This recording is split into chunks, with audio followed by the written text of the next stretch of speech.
Desde el principio de los tiempos, el hombre ha buscado vivir en equilibrio con el planeta. El ser humano se ha adaptado a la naturaleza y la ha transformado para asegurar su supervivencia. Los efectos de esta transformación son ya evidentes.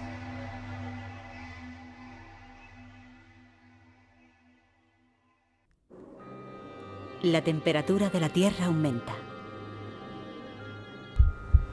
El nivel de los mares sube. Mayor frecuencia de incendios. Patrones migratorios que cambian. Riesgo de desertificación. Huellas de un cambio que podría estar sucediendo demasiado rápido. Asistimos a un cambio mundial. Es una realidad inequívoca que tiene su origen en la actividad del hombre. Is the effect that human beings have on the atmosphere. Un problema cuyas consecuencias no sabemos predecir. Derivado sobre todo de la emisión de gases de efecto invernadero. Estamos quemando tantos combustibles fósiles. Esta es una situación grave, sobre todo para la humanidad. Something very significant is happening to the planet. What can we do now to avoid the impact of climate change? Es el precio que tenemos que pagar por el nivel de vida y la demografía que hemos alcanzado en el planeta. Las soluciones existen. Aún no es demasiado tarde para cambiar las cosas. Pero hemos de actuar ahora. Hoy.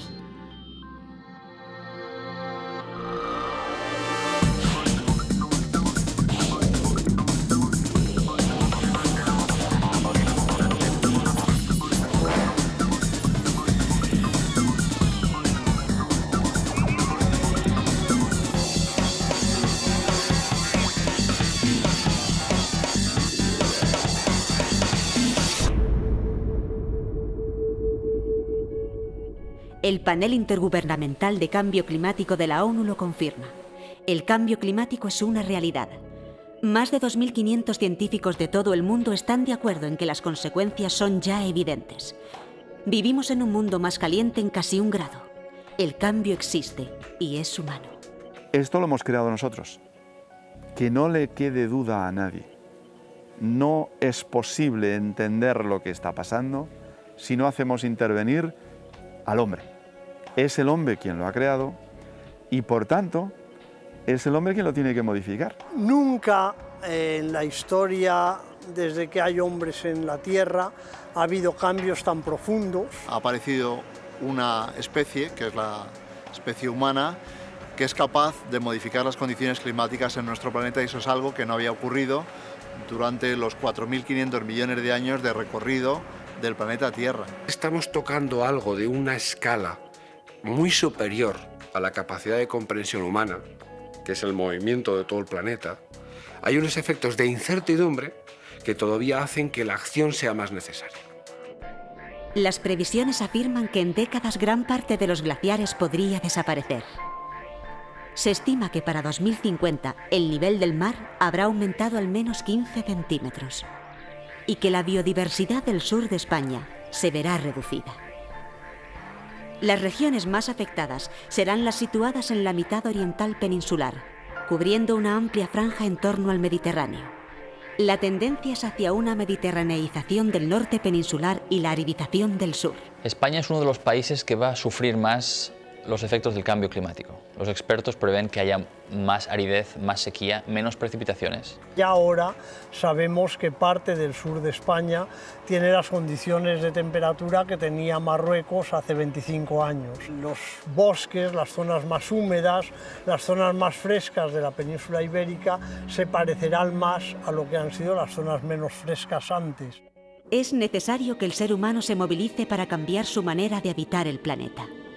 El cambio climático es el mayor reto al que hemos de enfrentarnos.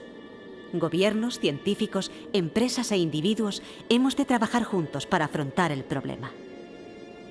Habrá mayor virulencia de incendios, más olas de calor y fenómenos atmosféricos cada vez más extremos. Y para conseguir solventarlos, tendremos que trabajar juntos, replanteándonos nuestro propio estilo de vida. El clima futuro es un reto de hoy.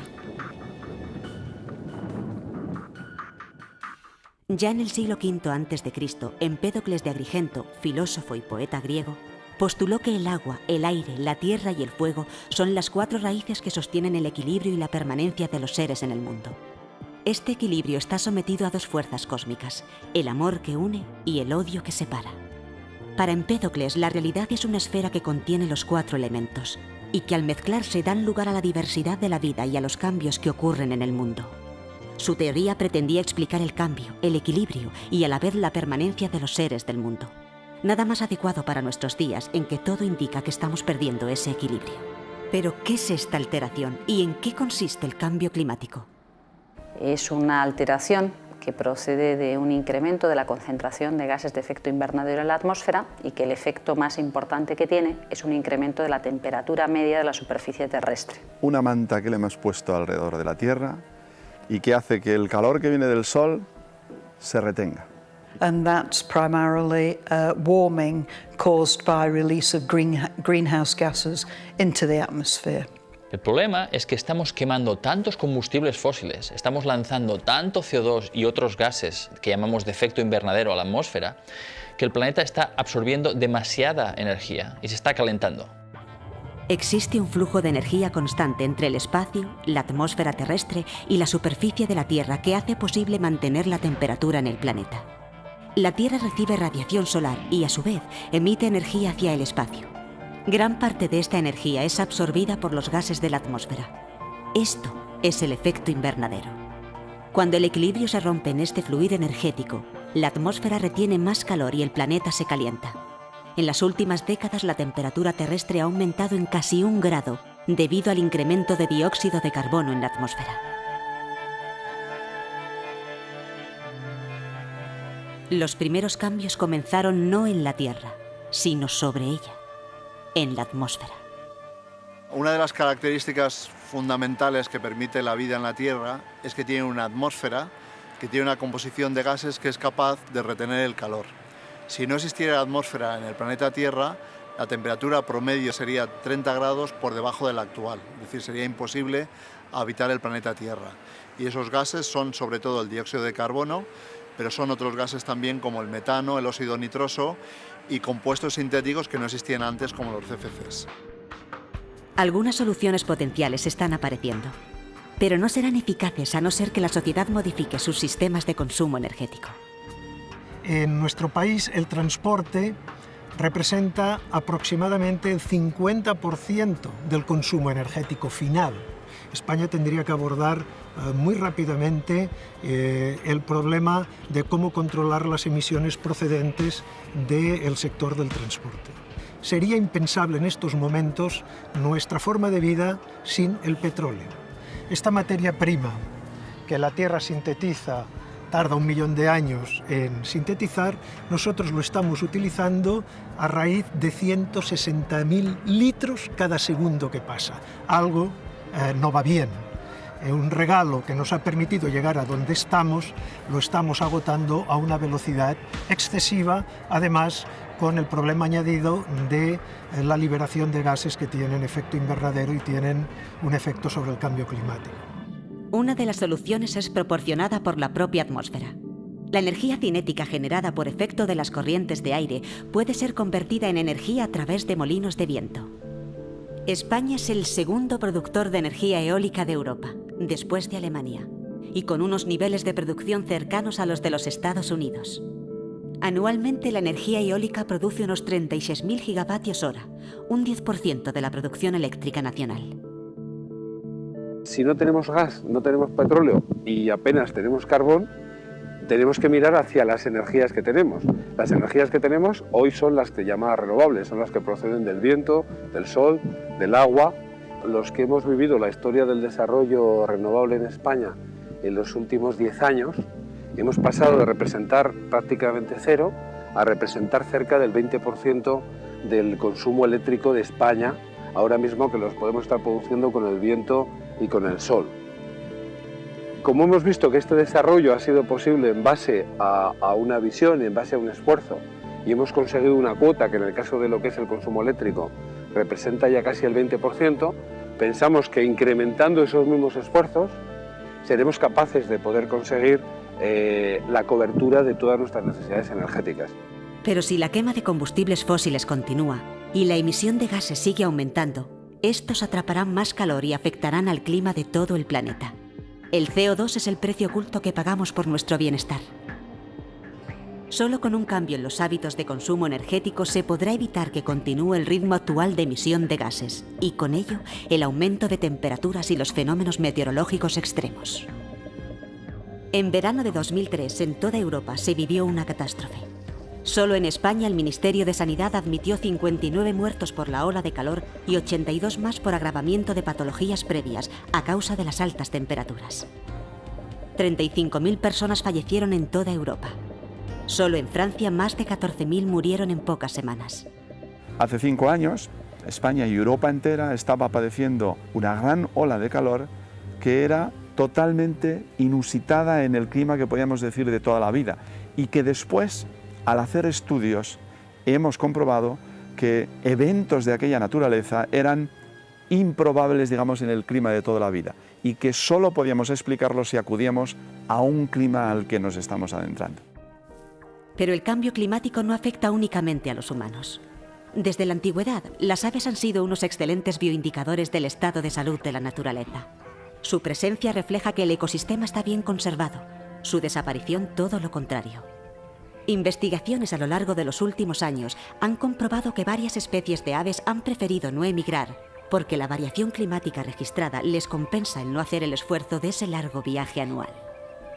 El conocimiento generado a través de la investigación científica es una de las maneras más eficientes de luchar contra el cambio climático. Este conocimiento permitió la advertencia del fenómeno en la década de los 70 y motivó la búsqueda internacional de acciones para hacer frente a este problema. Si podemos cambiar las cosas es porque podemos manejarlas con conocimiento científico, con investigación, aplicando lo que sabemos a la solución de los problemas. Si negamos los problemas es como seguro que no lo vamos a arreglar. Desde 1994, en la estación de anillamiento de Manecorro, José Luis Arroyo, responsable del equipo de seguimiento de procesos naturales de la Estación Biológica de Doñana, realiza junto a un grupo de voluntarios un proyecto de anillamiento de aves paseriformes migratorias, con el objetivo de estudiar y tomar datos indicadores de posibles tendencias y cambios en las especies migrantes. Por ejemplo, el del papamosca cerrojillo, que tienen que migrar a mucha más distancia, pues esos cambios le están afectando a la hora de la reproducción, de tener un éxito reproductor superior, y la población de esas especies está bajando. De hecho, nosotros encontramos que desde los primeros años de captura hasta los últimos, esa es una de las especies que más ha variado, de hecho es de las que más ha descendido en el número de capturas. Si eso puede tener que ver con el cambio climático o no, habrá que verlo en una serie más larga de años y con otros parámetros y otros factores, pero puede indicar que por ahí puede haber algún tipo de cambio o de adaptación o de una poca adaptación a esos cambios. Desde el inicio del proyecto se han capturado unas 54.000 aves de 106 especies diferentes. Los 4.000 ejemplares, que son anillados en cada campaña, ofrecen una información preciosa para comprobar las modificaciones de los patrones migratorios. El marcaje que vamos a hacer con estas anillas, que son como si fueran un DNI del pájaro. Cada anilla, dependiendo del grosor que tenga la pata del ave, buscaremos un modelo de anilla diferente. En este caso le vamos a colocar las de este modelo, que serían la 2A216101. La vamos a colocar con estos alicates especiales que tienen unas muescas para cada grosor de anilla. Y este sería pues el DNI, digamos, que no se suele repetir, a no ser que sea de otro país. Esos datos luego, todos los datos que vamos a tomar aquí serán centralizados en la oficina de anillamiento que hay en Madrid y estarán a disposición de todas las personas que soliciten cualquier información sobre ello. Desde el amanecer hasta el atardecer y durante 9 semanas, el grupo de voluntarios realiza el mismo proceso de anillado y clasificación con las más de 4.000 aves que son recogidas en cada campaña. En toda la geografía española son cientos los voluntarios medioambientales que participan en diferentes campañas de manera altruista y desinteresada, contribuyendo así a conocer el comportamiento de las aves en programas científicos de seguimiento de poblaciones animales. 81,5. El tarso. 20,5. Y por último, el peso.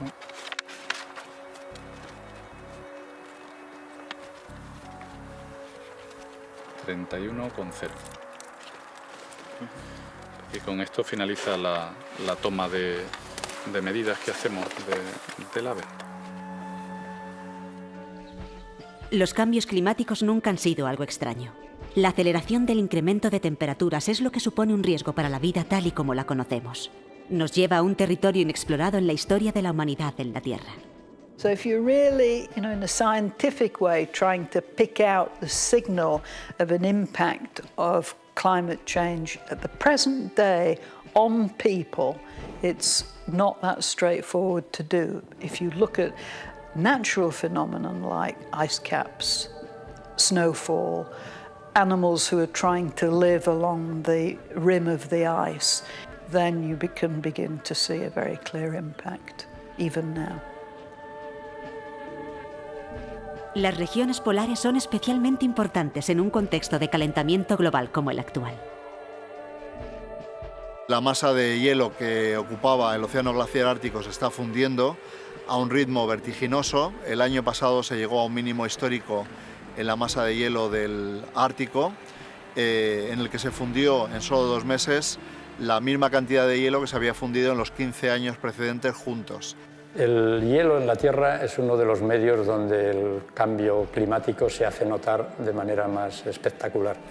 A escala general en el planeta, la gran mayoría del hielo, más del 90% del hielo, está en la Antártida y del resto la gran mayoría en el Ártico, sobre todo en Groenlandia. Y ahí los cambios debidos al aumento de temperaturas en los últimos tiempos pues son mucho más importantes que en el resto del planeta. La península antártica es la zona del hemisferio sur que más se ha calentado en los últimos 50 años.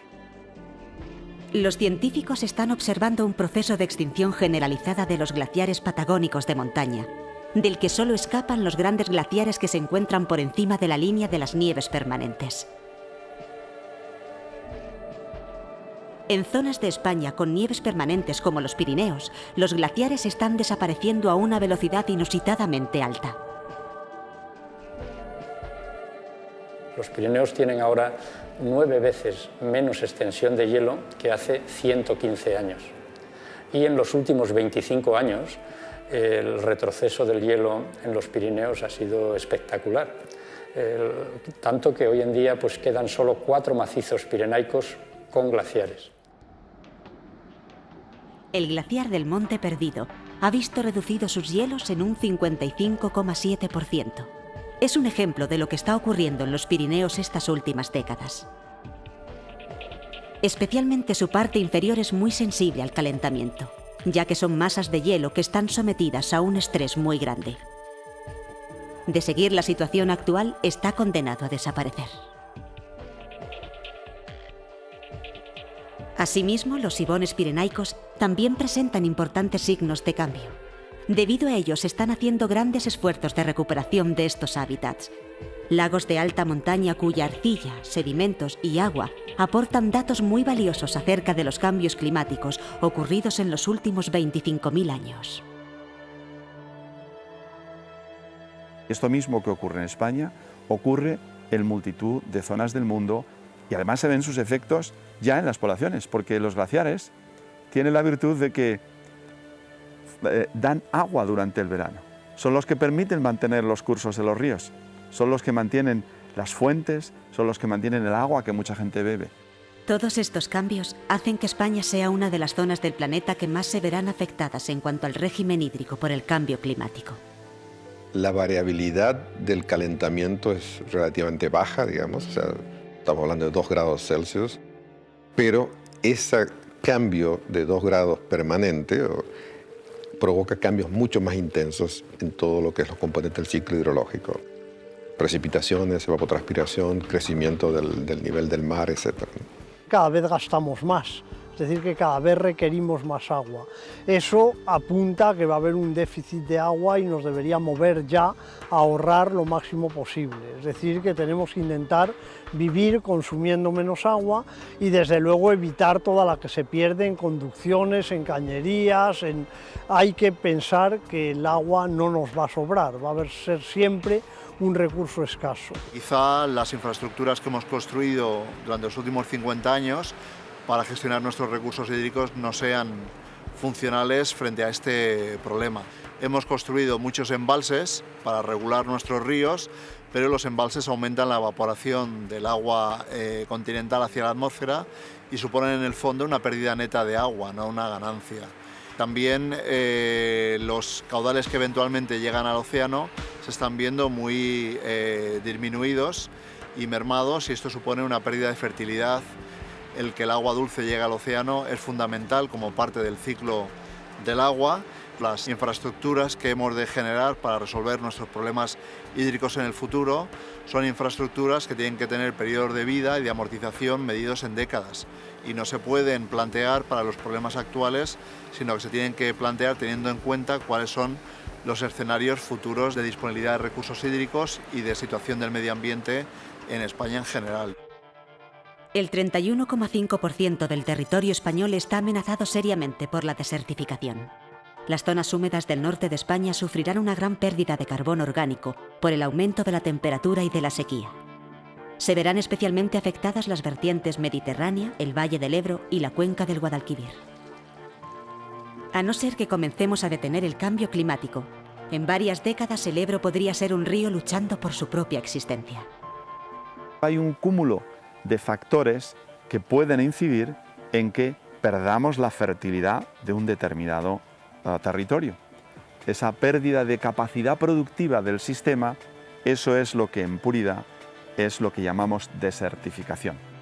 Bajo condiciones normales, las plantas y los árboles son nuestra primera línea de defensa contra los gases de efecto invernadero, absorbiendo CO2, convirtiéndolo en oxígeno y devolviéndolo a la atmósfera. La desertificación que está sufriendo el territorio español hace necesaria una actuación en todos los frentes. Los parques nacionales han puesto en funcionamiento programas educativos y de voluntariado para implicar a los propios ciudadanos en el cuidado y la reforestación de la naturaleza.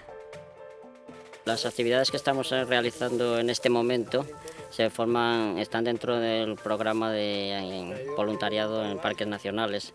La filosofía del proyecto son la restauración forestal de ecosistemas degradados o que en su momento fueron deforestados intensamente, como fue en este caso. Entonces estamos intentando recuperar las masas de bosque.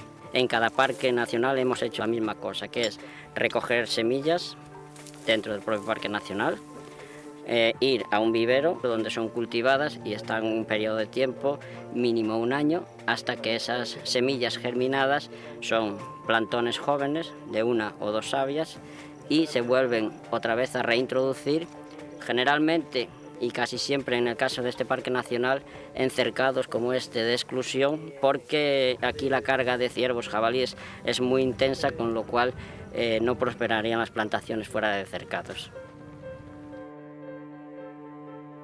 Para estudiar y conocer los fenómenos climáticos extremos que ya están sucediendo, la ciencia y la tecnología se dan la mano en programas de seguimiento y estudio de la biosfera, como el que funciona en la Estación Biológica de Doñana. En enero del 2005 se registraron temperaturas aquí en la proximidad del Océano Atlántico de menos 15 grados y tuvo unos efectos dramáticos sobre el matorral inmediatamente, donde se necrosaron y murieron gran variedad de especies que contribuyen, digamos, a esta comunidad tan diversa de matorral. En Doñana, por ejemplo, desde el año 2004, hemos empezado a hacer un seguimiento automatizado por el cual se van acumulando información sistemáticamente sobre todos los procesos de relevancia. En el caso concreto de la estación ecofisiológica, la especie importante es la sabina. ¿Por qué la sabina? Porque la sabina es la especie predominante en las arenas estabilizadas de lo que se denomina el manto eólico de Doñana. En el caso de la sabina, al final puso de manifiesto una mortalidad y un daño en copa que ha sido posible cuantificar gracias a estas parcelas de seguimiento. De forma que ahora sabemos realmente desde el punto de vista fisiológico y desde el punto de vista demográfico cuáles fueron los efectos de este evento extremo como consecuencia del cambio climático. Estos cambios de temperatura están obligando a poner en funcionamiento también medidas de adaptación, como ocurre con los viñedos que comienzan a plantarse en zonas cada vez más altas. La sequía y las altas temperaturas suponen un peligro para los territorios forestales y la población. En los últimos 50 años se han producido unos 400.000 incendios y según el informe del IPCC, en España habrá un aumento de incendios forestales como consecuencia del cambio climático. Hace 5 años el Parque Natural del Alto Tajo sufrió uno de los mayores incendios de las últimas décadas. A día de hoy, gracias al trabajo realizado por voluntarios, técnicos y científicos, los robles, los tejos y otras especies devastadas vuelven a brotar siguiendo un plan de regeneración forestal a largo plazo que ha transformado el espacio en un gran laboratorio de parcelas donde la vida renace a cada paso. Después de terminar los trabajos de extinción del incendio, durante las primeras semanas de agosto de 2005, todo el Servicio Provincial de Guadalajara nos pusimos a trabajar en el diseño de las actuaciones de restauración de toda la zona afectada. Durante esos días y todavía con los sentimientos a flor de piel por todas las cosas que habían sucedido, habían ocurrido a lo largo de este incendio, pues comenzamos a trabajar con toda nuestra energía en la retirada de todo el material vegetal y la madera que se vio afectada por este incendio. El incendio que ocurrió en Guadalajara fue un incendio que ocurrió en condiciones extremas. Las condiciones de peligro en el momento que arranca el incendio se situaban por encima de lo que llamamos el percentil 95 y en algunos casos el percentil 99, es decir, si nos fuésemos a estudiar 100 años, 95 años hubiesen sido inferiores las condiciones a las que se estaban produciendo en ese momento y en algunos casos, si fuésemos a 100 y 99, serían de 100 años el año más drástico, más dramático que ocurrió el incendio. 5 años después, la naturaleza demuestra que, ayudada por el trabajo del hombre, es capaz de recuperarse y restablecer su ciclo ecológico.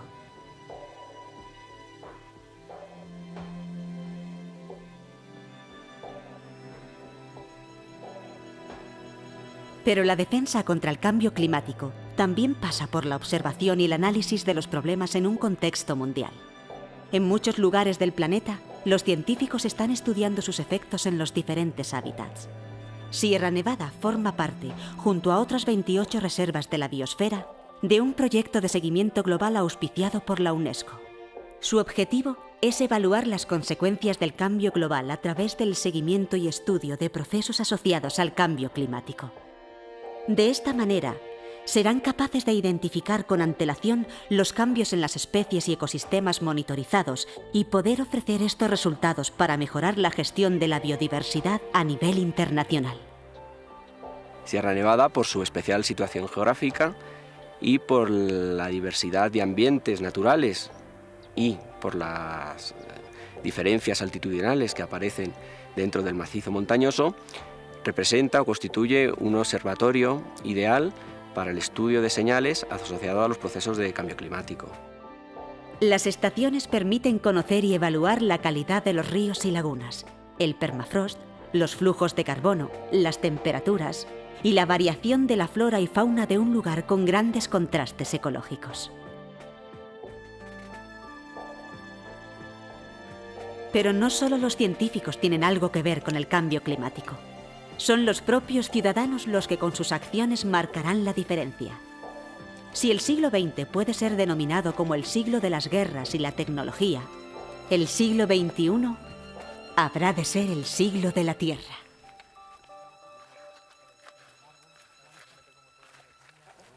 El Parque Nacional de Cabañeros fue declarado con los principales objetivos de conservar sus valores naturales, representativos de los bosques mediterráneos mejor conservados, y de sensibilizar a la población al respecto, ¿no? A los visitantes, a la población del entorno y en general a todos los ciudadanos, ¿no?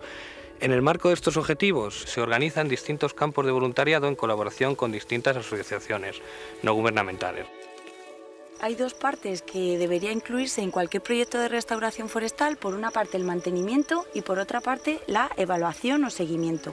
De tal manera que podemos saber qué especies han funcionado mejor y en qué porcentaje. Este es un ejemplar de quejigo y vamos a hacer la medición de la altura y del crecimiento. Estamos dispuestos a hacer cosas porque los peores escenarios no se materializan. Estamos dispuestos verdaderamente a hacerlo. Y cada uno, con pequeños gestos, hasta los grandes gestos que corresponden adoptar a los distintos gobiernos en decisiones importantes que van a cambiar nuestra forma de vida, pues desde lo pequeño hasta lo más grande, solo ocurre si cada uno de nosotros estamos preocupados y concienciados. Is a problem that can only be tackled by the whole global population. Todos somos parte del problema ambiental del planeta, pero también somos parte de la solución. Pequeñas acciones llevadas a cabo por individuos o por colectivos de ciudadanos pueden parecer irrelevantes, pero combinadas pueden tener una influencia global. Todos estos colectivos, en mi opinión, son como el sistema inmunológico del planeta. Son la primera línea de defensa de la vida en la Tierra.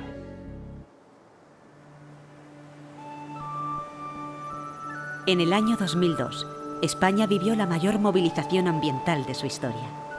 El vertido contaminante despertó una conciencia ecológica ciudadana sin precedentes en el país.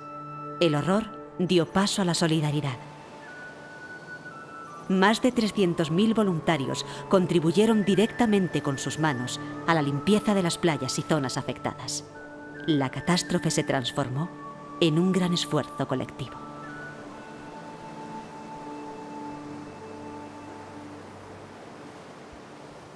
Aquí foi de chapapote, estaba todo isto cubierto de chapapote. A altura del muelle se ve allí y después pues todos a limpiar, gracias a los voluntarios que vinieron, si no, no sería más sacado de aquí de la isla de Ons, tanto por dentro como por la parte de fuera. Aquí foi un mundo de Nuestro Señor. Ahora está ben, ahora por aquí non hai alguno, en Liñeiros, en Cova de Bella, pero está no medio de las rocas, no, tampoco no afecta al marisco. Ni. Y eso poco a poco, pues, con la mar, se ha de ir limpiando, con los mal tiempos. Pues si no fuera la mar, no se limpiaría nunca, porque la mar bate mucho. 6 años después del vertido, las condiciones hidrodinámicas y la alta capacidad de regeneración de la costa gallega han contribuido a la recuperación de la zona. Los niveles de pesca anteriores a la catástrofe casi se han recobrado. Aún pasará tiempo para que todo vuelva a ser como era, pero gracias al esfuerzo de muchos, la situación ambiental se ha normalizado. La globalización del problema ambiental es nueva para la sociedad, no es nueva para los naturalistas. Ya en el siglo XIX pues se buscaba la ley general de la naturaleza, ¿no? Ya se sabía que la Tierra era solo una y lo que hacías en unos lugares repercutía en otros. Ahora lo sabemos muchísimo mejor. La única manera de solucionar el problema a medio y largo plazo es recurriendo a energías renovables diferentes de las actuales. Es decir, que la economía de los combustibles fósiles toca a su fin inevitablemente.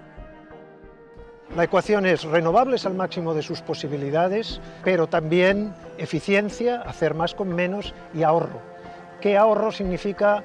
Una cuestión que sociológicamente es muy importante, preguntarnos qué precio estamos dispuestos a pagar por tener un medio ambiente mejor, por combatir el cambio climático. Conviene utilizar los recursos propios y en este sentido las renovables es el único recurso propio que tiene nuestro país, hace que todas las fuentes renovables, pero especialmente la eólica y sobre todo la solar, sean las que, en mi opinión, tienen un futuro más brillante por delante.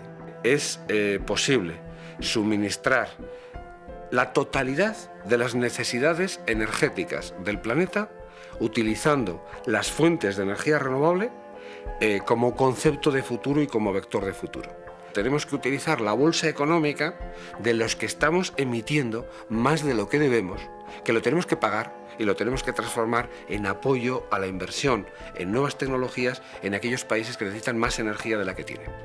Se trata de que en la nueva generación en la que el petróleo nos ha dado un salto de elevación de la calidad de vida, seamos capaces de que ese nivel tecnológico y ese nivel en el que hemos conseguido en las últimas décadas lo apliquemos en las energías renovables para mantener un modelo de vida que a su vez probablemente sea algo más razonable, algo más moderado que el que hemos mantenido ahora en cuanto a crecimiento de consumo energético, pero mantengamos un modelo de vida que sea con todo lo positivo del modelo actual, extendiéndolo lo más posible a toda la parte de la humanidad que aspira a tener ese modelo actual de desarrollo y utilizando la inteligencia del hombre y la tecnología para que las energías renovables vuelvan a ser la energía fundamental que mueva ese desarrollo como lo fue siempre en la historia del planeta. Hay mucho trabajo por desarrollar y, de hecho, la investigación y el desarrollo en esta cuestión es clave.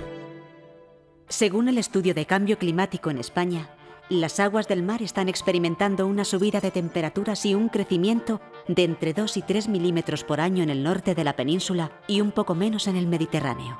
Para el año 2050, en la cornisa gallega y norte de Canarias, la cota de inundación será de 35 centímetros y en el litoral mediterráneo de 20 centímetros. The panel, this particular chapter, focuses on the documented changes in the oceans. Changes that have been documented were, first of all, warming on the upper parts of the oceans, although smaller than the warming than we have in the atmosphere. That was the first one. The second one was the sea level is, on average, going up, and the identification of change in oceanic acidity as a potential important problem. Según las previsiones del IPCC, la subida del nivel del mar podría ser especialmente dramática en las zonas costeras habitadas. Si el nivel del agua del mar sigue subiendo, como prevén los modelos científicos, muchas zonas costeras desaparecerán, por ejemplo el delta del Ebro, zonas de la costa de Doñana, muchas playas, y no hay manera de frenar el avance del mar. Barreras artificiales a esa escala no son efectivas. La única solución es la prevención. Hay que reducir las emisiones ahora. Accelerated warming, accelerated melting, very large icebergs being discharged into the sea. It looks as though we don't understand sea level rise as well as we thought we did, and it may happen a lot faster than we had considered it would do. Doñana es un lugar donde pueden ocurrir cambios importantes. Por ejemplo, se espera una subida del nivel del mar. El equilibrio que hay en Doñana entre agua salada, marina y agua dulce de ríos es muy frágil. Cabe prever que el mar va a invadir las zonas bajas de Doñana. Van a volverse unas marismas más de marea, más saladas en relación a las húmedas. Al mismo tiempo puede haber una pérdida de especies que requieren más humedad, van a cambiar los patrones migratorios, es un lugar donde probablemente vamos a ser testigos de la llegada de muchas especies foráneas que preferiríamos que no vinieran. Pero el cambio climático no solo aumenta el nivel de los océanos, sino que también puede modificar su temperatura y a algunos seres vivos que los pueblan. Los océanos son los mayores absorbedores de CO2, aparte de la atmósfera. El Mediterráneo es el mar más explotado del planeta y ha sido explotado desde la antigüedad. Los grandes animales, como las focas y los grandes tiburones, han prácticamente desaparecido del Mediterráneo y nuestro mar se está llenando de medusas y de algas invasoras. El futuro no es muy halagüeño, pero podemos mejorar el estado de salud de nuestro mar si reducimos la presión pesquera, la contaminación y creamos muchas reservas marinas donde la vida marina pueda recuperarse. En el Mediterráneo, uno de los marcadores del cambio climático son las praderas de posidonias. Recientemente han comenzado a desaparecer. Las posidonias tienen un papel muy importante en el ecosistema mediterráneo, no solamente como hábitat para peces, como fuente de oxígeno para el ecosistema, como sumideros de dióxido de carbono, que son los sumideros más importantes del Mediterráneo, sino que también las propias hojas de la planta, cuando llegan a la playa, en el otoño, tienen un papel importante porque protegen la playa frente a los temporales y además alimentan a la playa de materiales. Y desde hace unos 20 años en muchas playas se ha instaurado o instalado la política de gestionar estas playas retirando estas masas de, entre comillas, algas, porque no son algas, son plantas superiores, para que la playa tenga un aspecto más limpio. Pero en realidad lo que se está haciendo es retirando la fuente de alimento de la playa y por lo tanto potenciando de forma muy importante el proceso de erosión que las playas están sufriendo por el cambio climático. Pero no solo la protección de la flora y fauna mediterráneas es fundamental para atenuar el impacto del cambio climático. El crecimiento insostenible de la construcción está contribuyendo a que el litoral mediterráneo pierda su proverbial riqueza. El modelo urbanístico, sobre todo centrado en las costas, ha significado unos impactos biogeofísicos fortísimos de ocupación de territorio a veces frágil, porque no podemos olvidar una cosa: cuando se cementa el suelo queda como sellado. Sellar el suelo significa un impacto fortísimo sobre los ecosistemas y los propios hábitats y el funcionamiento de esa zona. It is patently obvious that if you are in an area where sea level rise is a threat, because in addition to climate change you have, for example, land going downwards, you shouldn't build anymore. You should move away. Indeed, that would cause financial problems in the short term for people that already have properties, but it is up to the governments to plan in a way which is going to be sustainable for the next 50, 60 or 70 years. The alternative, of course, is to develop coastal protection mechanisms. Pero también hay lugar para la esperanza. Una generación está comenzando a cambiar lo que muchas otras han dejado de lado.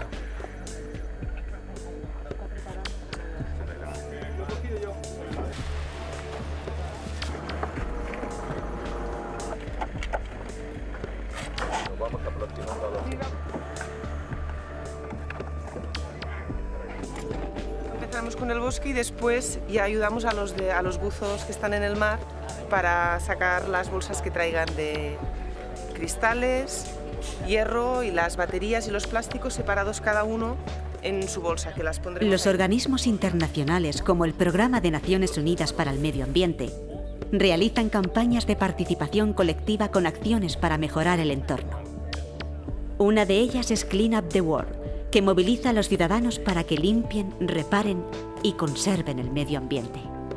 Desde su puesta en marcha en 1993, ha movilizado anualmente a unos 35 millones de voluntarios en 120 países diferentes. La línea de boyas amarilla, no os preocupéis que la lancha de protección civil está justo allí, estará vigilando que no venga ningún barco ni nada. Lo interesante es que saquéis cosas grandes, o sea, si veis algo muy grande... Aquí vais a encontrar botellas, plásticos, lo vais metiendo en las bolsas de rejillas que os hemos dado. Y tened cuidado porque llega un momento que va pesando y tenéis que echar el jacket. No dejéis la bolsa porque si no os apoyaréis. Si hubiera algún problema, anulamos la limpieza, salimos.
la única manera de actuar ante las crisis es creer que se pueden arreglar, porque si no te abandonas al derrotismo. Si sabes que el Titanic se va a hundir, hagas lo que hagas, pues comparto que lo mejor es escuchar cómo toca la orquesta, bailar y beberte el último champán que quede, ¿no? Porque aquello no tiene arreglo. Nosotros creo que tenemos la obligación todos de tener ese optimismo de la voluntad que nos haga trabajar para que nuestro Titanic no se hunda, ¿no? If we act, we can protect society and we can avoid having large damages in the future.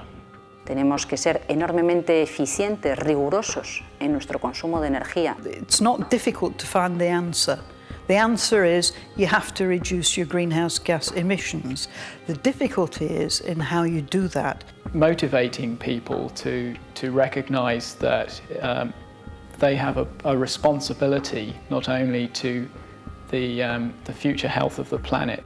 Y ahora hace falta un liderazgo en cuanto a decir, estas son las soluciones, apliquémoslas. El cambio climático es un asunto de ayer, no de mañana. Conectar mucho más con toda la ciudadanía, informar mucho más. Tenemos que ponernos a dieta energética. Tenemos que de alguna manera modificar los hábitos de consumo para ahorrar y ser mucho más eficiente. Ser más eficiente significa hacer lo mismo con menos. Todos somos parte del problema y todos debemos ser parte de la solución. Tener una buena información fiable, unas buenas redes de observación y que sepamos de verdad lo que está ocurriendo y tener modelos de lo que puede ocurrir. Todos tenemos muchas responsabilidades y una fundamental que tenemos es la de ser padres, ser abuelos también, y eso supone una responsabilidad frente a nuestras generaciones futuras que tenemos que ejercer. Vivimos en un planeta pequeño, en una barca que es la barca de todos, eso que se dijo la primera vez que vimos la Tierra desde el espacio, y es nuestro único hogar. Tardaremos bastante tiempo en tener otros, quizá los tengamos en el espacio, pero mientras solo tengamos este, es muy pequeño y cualquier cosa que hagamos en una esquina repercute en toda nuestra casa. En la nave espacial Tierra no hay pasajeros, todos somos tripulación.